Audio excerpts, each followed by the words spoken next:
New hints of what Michael Cohen may testify about publicly to Congress. New signs that a key witness has more secrets to share. And there's also, moments ago, what I can show you what we've been going through here and what I'm going to ask these chairmen about. Bob Mueller releasing new, voluminous documents that lay out point by point what Paul Manafort allegedly lied about even after he claimed to be cooperating with the special counsel. Now, some paragraphs are redacted. We've seen that before. But this includes details of Manafort's alleged lies about his contacts with, guess who, a suspected Russian intelligence agent, as well as his attempts to reach the Trump administration recently. We learned today that guilty Trump aide Rick Gates, who of course also flipped, had his sentencing delayed. That's because Mueller says there's more cooperation to be done, and it's not time to determine how long he should serve in jail, if any time in jail. Also, new reporting about what Michael Cohen plans to say to Congress when he testifies publicly. Look at this leak. This is interesting. A person close to Cohen declaring he's going to tell the story of what it's like to work for a madman and why he did it for so long. He's going to say things that will give you chills. All that, and then, of course, the story we've been covering across MSNBC and across all the networks I've noticed today. Senators in both parties grilling Bob Mueller's potential new boss. And that's why it is so key that Barr was actually quite vague at times on some important questions, including whether he would fire Bob Mueller if Trump told him to. Are there any circumstances that would cause you to terminate the investigation or any component of it, or significantly restrict its funding? Under the regulations, Bob Mueller could only be terminated for good cause, and frankly, it's unimaginable to me that Bob would ever do anything that gave rise to good cause. Unimaginable.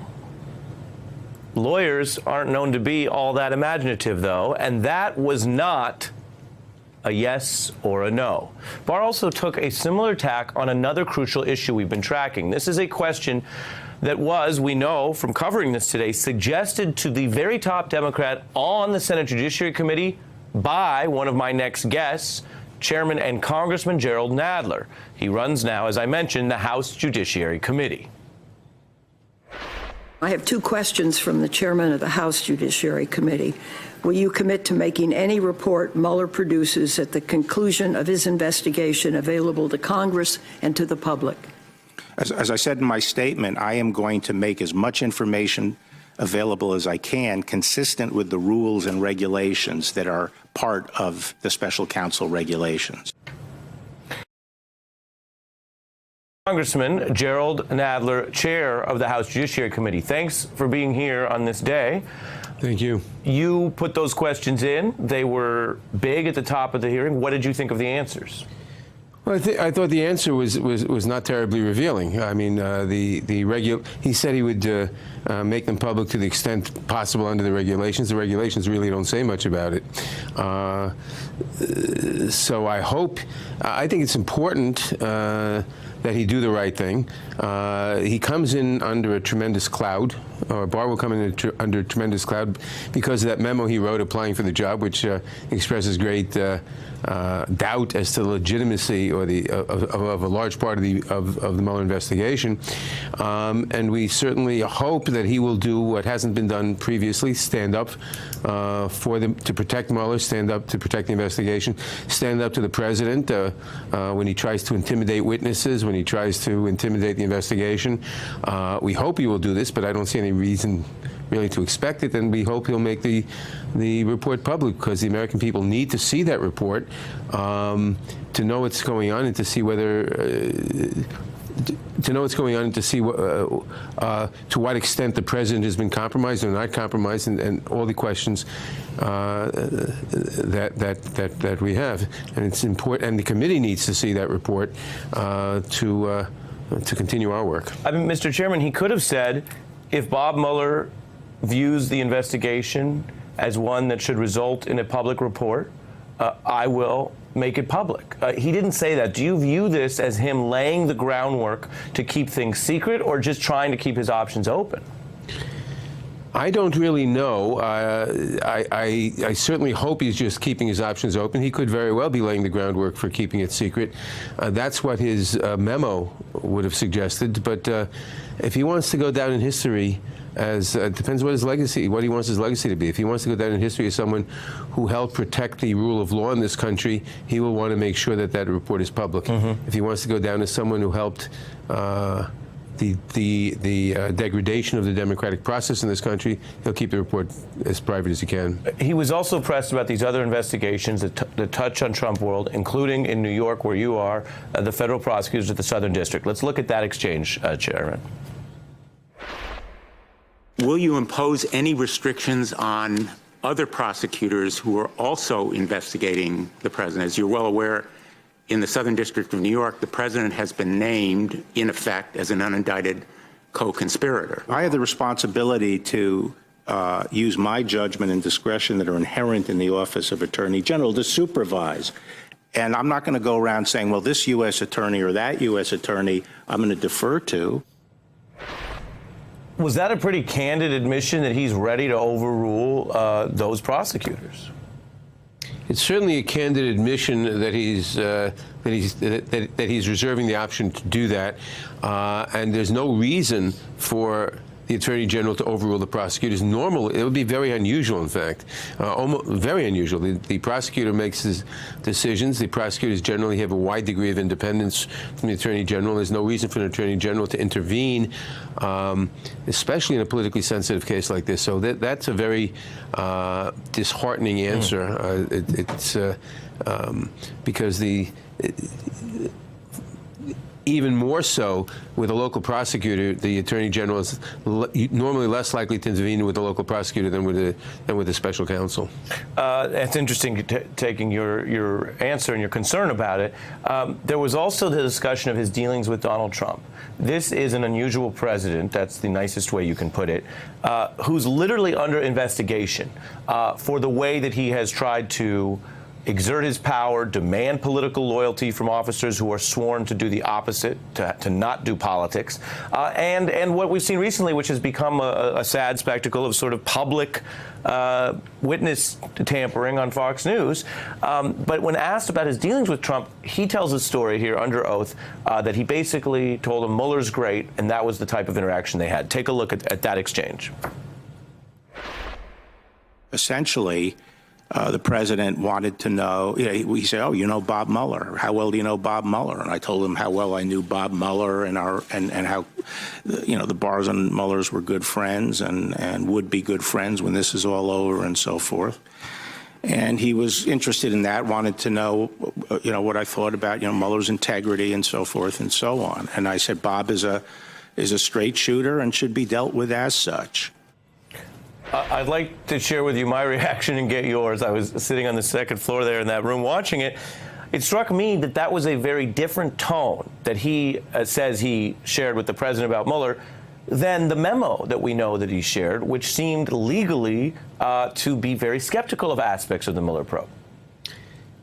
Well, they're not necessarily contradictory because I didn't have a chance to watch the hearing today, so I'm seeing this for the first time. But he is saying here that Bob Mueller personally is a decent guy and an honest man. That's not inconsistent with saying in his memo that that a large part of the investigation is not legitimate legally. That's a legal view, and that could lead to him constraining good guy Mueller from doing things that he views as improper legally, even though they're not improper, because he takes a very extremist view of the power of the presidency and the role of prosecution, of holding a president accountable. I appreciate that and appreciate the perspective you're giving there, the nuance to that. Stay with me. I just want to add two reporters who've been following a lot of this, including the breaking Manafort news. That's Gene Robinson from the Washington Post and Natasha Bertrand, who was covering the Barr hearing today, along with a lot of us for The Atlantic. And, of course, the chairman stays here, so we will hash out what has become an even busier night than we expected. Turning to the Manafort news that I mentioned, Gene, I just want to put up for viewers to see, because we just got this, the 4 areas that Bob Mueller's filing says are lies. You see it here, some of it redacted, but payment to somebody he allegedly lied about. His dealing with this Konstantin Kilimnik's role in witness tampering. That is an alleged Russian witness tampering conspiracy. The interactions furthermore with that individual, and then very cryptically, another DOJ investigation. Tonight, Bob Mueller laying out in 30-plus pages, some of them redacted, those 4 buckets of lies. What stands out to you? Well, I mean, the first thing, you look at the document, the first thing that stands out is that every noun is redacted practically. I mean, there's a lot, there's so much redaction that it's here, you keep talking, but you're talking about that. It's difficult to follow, but it's, Manafort lied about his contacts with this Russian guy, Kilimnik, and seems to have lied about contacts with the administration, seems to have lied about, he lied about this money. There's a long passage about 3 or 4 different explanations he gave about this $125,000 payment.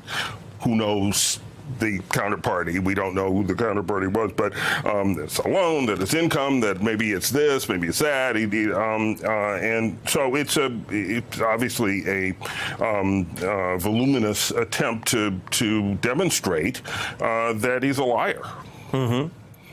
Yeah, and I think the thing that stuck out to me the most about this were his contacts with the administration and the fact that he lied to the special counsel about them. I mean, according to this document, he apparently was advising indirectly the administration on who to appoint to various positions within the administration. And that's, after he was forced out of the campaign because of all of his Russia contacts and the fact that they were exposed by the Times. So just the fact that he not only was staying in touch with Trump, with whoever else in the White House, and maybe even had some say as to who was appointed, which is apparently what he was telling Rick Gates. He was talking to Rick Gates about this, and he, of course, Rick Gates was the liaison. What do your sources tell you about why you would choose to hide that? I mean, we can all have a debate about whether Paul Manafort, confined to his cell, awaiting sentencing, is the ideal advisor on anything.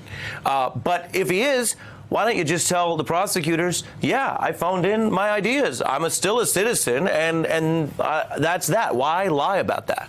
That's the question. I mean, we know that he was keeping a foot in the door also to the Trump legal team, and that perhaps he was angling for some kind of pardon. Perhaps he told the Trump legal team that he was not going to be completely forthcoming with Mueller's team about this, or perhaps he was feeding information back to them about what Mueller was asking. But yeah, the big question is, why did Manafort lie? Why did Michael Flynn lie?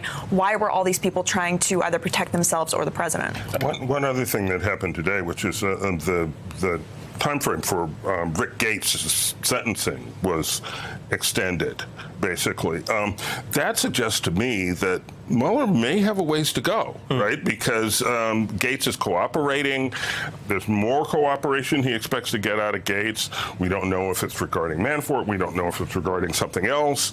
But it seems to me that Manafort, by asking that this time frame be extended, is saying, I got more work to do. Mr. Chairman, does this look to you, when you see these ongoing attempts and people talk about collusion, which is a concept, but when we look at the actual felonious activity here, this is Bob Mueller showing that now you have Trump's campaign chair in an ongoing felony, what he alleges is witness tampering, with an individual who's been tied to Russian intelligence.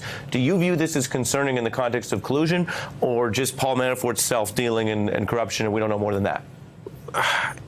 I certainly think it's concerning in the context of collusion, or really in the context of a grand conspiracy to defraud the American people of an honest election, many pieces of which may come together.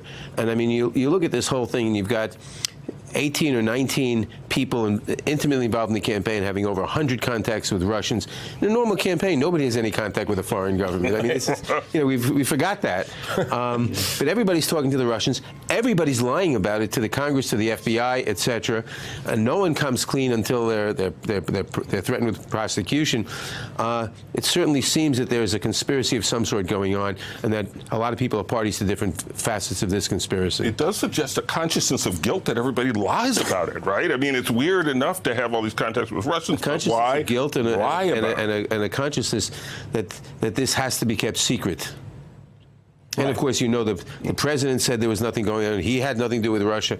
He must have known clearly that there were a lot of contacts with the Russians going on.